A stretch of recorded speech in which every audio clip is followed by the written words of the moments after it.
నిన్న చచ్చిన ముగ్గురు పహల్గాం తీవ్రవాదులే.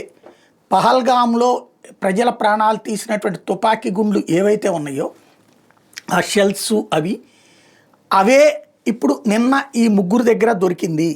అది ఊరికినే వేగ్గా చెప్పట్లేదు. వాళ్ళ ముగ్గురే ఈ ఘాతుకానికి పాల్పడ్డారనడానికి సాక్ష్యం వాళ్ళ తుపాకీలో గుండ్లని, అట్లాగే వీళ్ళ దగ్గర మొన్న అక్కడ వాడిన గుండ్లని ఫోరెన్సిక్ చెక్ చేయించాక తెల్లారుజామున 4:45 కన్ఫర్మేషన్ వచ్చింది అవే ఇవి అని.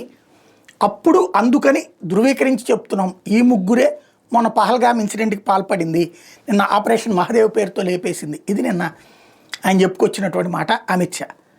అయితే అది తీవ్రవాదులకు సంబంధించి, ఇది ఇక్కడ మన దేశంలో చరాచకం చేసి అక్కడ దాక్కుని నిదానంగా వెళ్ళడానికి ప్లాన్ చేసుకుంటున్నటువంటి. ఇప్పుడు మరొక ఇన్సిడెంట్ చోటు చేసుకుంది. కాశ్మీర్ సరిహద్దుల్లో భారత్లోకి ఎంటర్ అవ్వడానికి ప్రవేశిస్తున్నటువంటి తీవ్రవాదుల్ని కాల్చి చంపింది సైన్యం. 2 చచ్చిపోయారు, 8 మంది భయపడి పారిపోయారు.